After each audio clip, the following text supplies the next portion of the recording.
একটা নাম যা কয়েক মাস আগে তরুণ প্রজন্মের হৃদয়ে স্থান করে নিয়েছিল। একটা পরিচয় যা আলোচনার কেন্দ্রবিন্দুতে দাঁড়িয়েছে। একটি জীবন যা মানুষের মনে ভর করে হৃদয়ে ব্যথা রেখে গেল। বলছি ওসমান হাদির কথা।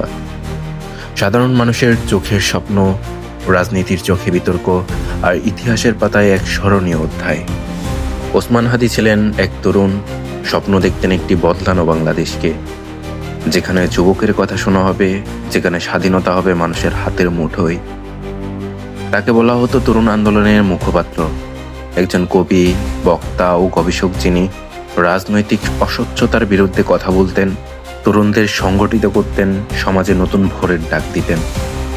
তার ভাষণে ছিল উন্মুক্ত আবেগ। কেউ তাকে দেখত আশাবাদী নেতা হিসেবে, আবার কেউ বিতার্কিক হয়েও দেখেছে। ওসমান হাদি প্রতিনিয়ত বলতেন, আমরা এক নতুন পথ চাই, আমরা স্বাধীনতা চাই, নির্ভয়ে কথা বলার অধিকার চাই। তার কণ্ঠে ছিল এমন এক আবেগ যা অনেক তরুণদের হৃদয়ে বাসা বেঁধেছিল। তার রাজনৈতিক স্লোগান ছিল শোষিতের পক্ষে কথা বলা।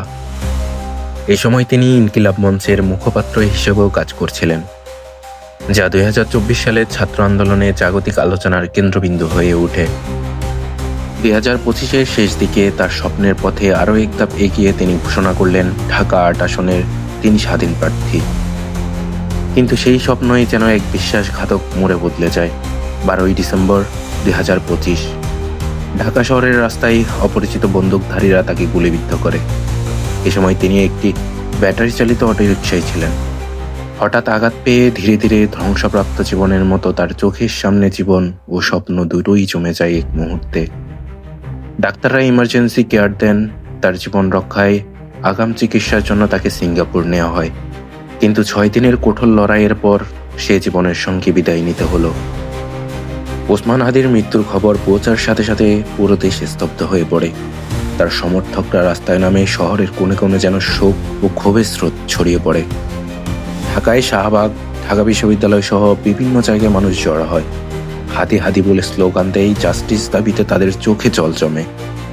কিন্তু সময় বলে দেয়, এরা কেবল শোক নয়, একটি প্রগতিশীল স্বপ্নের ঝলসে মুহূর্ত।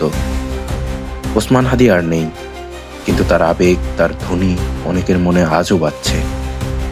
কেউ তাকে মনে রাখবে এক নবীন দিকের নেতা হিসেবে, আবার কেউ মনে করবে এক বিতার্কিক ব্যক্তিত্ব হিসেবে, আবার কেউ নিজের চোখে দেখেছে এক মানবিক সংগ্রামী হিসেবে। এমন একটি জীবন যা সমাজকে প্রশ্ন করতে শেখায়, নেতৃত্ব কি শুধু ক্ষমতার নাম, নাকি এটি মানুষের হৃদয়ের সঙ্গে জড়িয়ে থাকা অনুভূতি? জীবন একদিন শেষ হবে, তার শেষটা কি পরিণতি আনবে তা আমরা জানি না। কিন্তু ওসমান হাদির মতো একজন মানুষ, যে স্বপ্ন দেখেছিল, প্রতিবাদ করেছিল এবং মানুষের মনে আবেগ তৈরি করেছিল, তার গল্প আজও অনেক মনে রাখে, অনেকে স্মরণ করে। এটাই হয়তো মানুষের জীবনের সবচেয়ে গভীর উপহার, যে গল্পটি মানুষের হৃদয়কে স্পর্শ করে, যে অনুভূতিটি মানুষের মনে অনুরণন জাগায়। আমি মুক্ত জীবনানন্দ, আমি হাম্বি, আমি ছায়ানট, আমি